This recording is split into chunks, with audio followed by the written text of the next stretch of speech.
Assalamualaikum warahmatullahi wabarakatuh. Sahabat Nabi dikenal sebagai orang-orang mulia karena mereka adalah orang-orang yang beriman kepada Allah dan ajaran yang dibawa Rasulullah SAW. Mereka tidak pernah membantah apapun perintah Nabi karena mereka tahu bahwa perintah Nabi adalah perintah Allah pula. Adalah Abdurrahman bin Auf, salah satu sahabat Nabi yang dikenal paling kaya di masa tersebut. Tidak ada sahabat Rasulullah yang lebih kaya dibandingkan dirinya. Di samping kaya, ia juga dinobatkan oleh Rasulullah sebagai salah satu sahabat yang dipastikan akan masuk surga. Namun demikian, meskipun ia dikenal sebagai sahabat terkaya, ia tidak pernah berpoya-poya dengan hartanya. Bahkan ia selalu menangis dan merasa gundah dengan harta yang dimilikinya. Hingga Abdurrahman bin Auf bercita-cita untuk menjadi orang miskin. Tak jarang beliau menghabiskan hartanya hingga tak bersisa. Namun Allah malah menakdirkan hartanya kian bertambah dan melimpah. Bagaimanakah kisah Abdurrahman bin Auf yang selalu menangis karena kekayaannya? Simak selengkapnya tayangan ini sampai usai.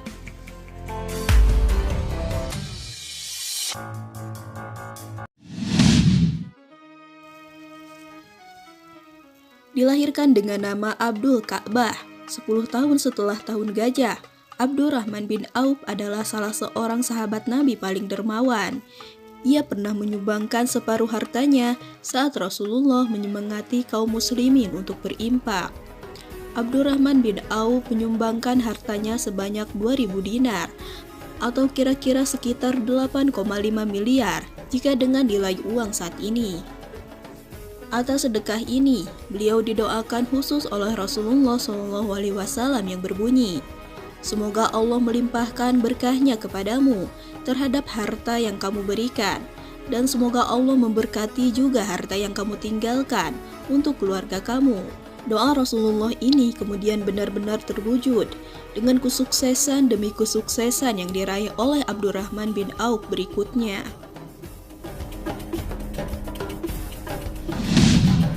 Ketika Rasulullah membutuhkan dana untuk perang Tabuk yang mahal dan sulit karena medannya yang jauh, ditambah situasi Madinah yang sedang dilanda musim panas, Abdurrahman bin Auf menyumbangkan 200 uqiyah emas. Sampai-sampai Umar bin Khattab berbisik kepada Rasulullah SAW, sepertinya Abdurrahman berdosa terhadap keluarganya karena tidak meninggali uang belanja sedikit pun untuk keluarganya. Mendengar hal ini, Rasulullah bertanya kepada Abdurrahman bin Auf, "Apakah kamu meninggalkan uang belanja untuk istrimu?" "Ya," jawab Abdurrahman. "Mereka saya tinggali lebih banyak dan lebih baik dari yang saya sumbangkan." "Berapa?" tanya Rasulullah. "Sebanyak rezeki, kebaikan dan pahala yang dijanjikan Allah Subhanahu wa taala," jawabnya. Kedermawanan Abdurrahman bin Auf ternyata tidak membuatnya miskin. Sekalipun berkali-kali mencoba menghabiskan hartanya, kemiskinan tidak pernah bertahan padanya. Suatu hari ketika para sahabat berkumpul, Abdurrahman bin Auf mendengarkan sabda Rasulullah bahwa kelak setelah dibangkitkan dan dihitungnya amal perbuatan manusia semasa hidup, orang yang kaya akan lebih lama menjalani perhitungan amal dibandingkan orang yang miskin. Dan Rasulullah mengatakan bahwa dirinya bersama orang-orang fakir dan miskin. Dalam hadis sahih disebutkan bahwa Nabi pernah berdoa, "Ya Allah, hidupkanlah aku dalam keadaan miskin, dan matikanlah aku dalam keadaan miskin, dan kumpulkanlah aku pada hari kiamat dalam rombongan orang-orang miskin." Hadis riwayat Ibnu Majah. Sejak itulah Abdurrahman bin Auf merenung dan berkata dalam hatinya, "Saya tidak mau berlama-lama saat yaumul hisab karena kekayaan yang saya miliki." Abdurrahman bin Auf lalu mengangkat tangannya lantas berdoa, "Ya Allah, jadikanlah hamba-Mu ini orang yang miskin, agar kelak dapat selalu bersama Rasulullah." Sejak saat itu beliau kebingungan dan cemas karena harta kekayaannya yang justru semakin berlipat ganda. Abdurrahman mencari cara bagaimana agar hartanya habis tak bersisa. Gayung pun bersambut. Setelah perang Tabuk, tumbuhan kurma siap panen yang ditinggalkan para sahabat menjadi busuk dan harganya anjlok. Kabar ini menyebar ke seantero Madinah dan sampai ke telinga Abdurrahman bin Auf. Abdurrahman menjual semua harta bendanya, kemudian membuat pengumuman yang isinya, semua penduduk kota Madinah yang buah kurmanya busuk akan dibeli sesuai dengan harga kurma yang normal. Sejurus kemudian warga kota Madinah berbondong-bondong menjual kurma busuk ke tempat Abdurrahman bin Auf. Semua kurma busuk dibeli oleh Abdurrahman bin Auf. Hartanya pun ludes tak bersisa. Jadilah ia miskin dan hanya punya tumpukan kurma busuk saja, dan hal ini membuatnya bersyukur. Namun keadaan tersebut tak bertahan lama. Kurma busuk yang tak ada harganya itu malah membuatnya 10 kali lipat lebih kaya dari sebelumnya. Sehari setelah kejadian itu datanglah seorang utusan dari negeri Yaman ke kota Madinah. Mereka menyampaikan berita tentang terjangkitnya wabah penyakit aneh di Yaman. Dan wabah aneh tersebut hanya akan cepat sembuh jika diobati dengan buah kurma busuk. Utusan ini menyebar pengumuman bahwa sedang mencari buah kurma busuk yang akan digunakan sebagai obat. Buah kurma busuk akan dibeli dengan harga 10 kali lipat dari harga buah kurma di pasaran. Warga penduduk kota Madinah yang membaca edaran pengumuman tersebut memberitahu utusan itu agar lekas pergi ke rumah Abdurrahman bin Auf. Tanpa pikir panjang, utusan raja tersebut mendatangi rumah Abdurrahman bin Auf. Mereka membeli semua kurma busuk miliknya dengan harga 10 kali lipat dari harga kurma biasa, dan rencananya untuk menjadi miskin pun akhirnya gagal.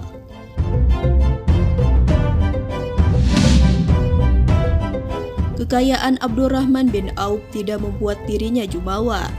Justru ia selalu melinangkan air matanya karena takut dirinya tidak masuk syurga disebabkan kekayaan yang dimilikinya.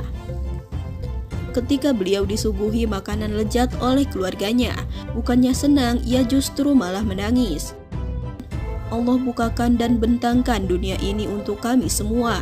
Aku khawatir pahala dan balasanku dipercepat di dunia ini, kata Abdurrahman bin Auf. Ketika akan wafat pun Abdurrahman menangis. Tangisannya bukan karena takut menghadapi kematian, melainkan karena ia wafat dalam keadaan kaya raya. Sesungguhnya Mus'ab bin Umair lebih baik dariku. Ia meninggal di masa Rasulullah dan ia tidak memiliki apapun bahkan kapan sekalipun. Hamzah bin Abdul Muthalib juga lebih baik dariku. Kami tidak mendapatkan kapan untuknya. Sesungguhnya aku takut bila aku menjadi seseorang yang dipercepat kebaikannya di kehidupan dunia. Aku takut ditahan dari sahabat-sahabatku karena banyak hartaku, tutur Abdurrahman.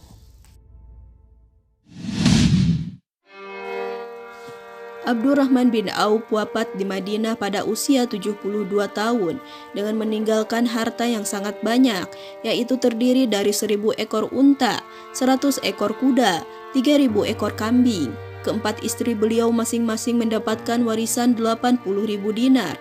Padahal warisan istri-istri ini masing-masing hanya 1/4 dari 1/8 hartanya, belum lagi anak-anaknya. Artinya kekayaan yang ditinggalkan Abdurrahman bin Auf saat itu berjumlah 2.560.000 dinar atau kira-kira sekitar 10.880 triliun untuk kurs uang rupiah saat ulasan ini dibuat.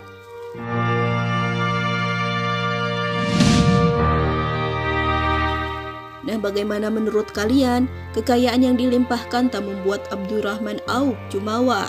Ia malah lebih sering menangis karena takut akan celaka karena kekayaannya.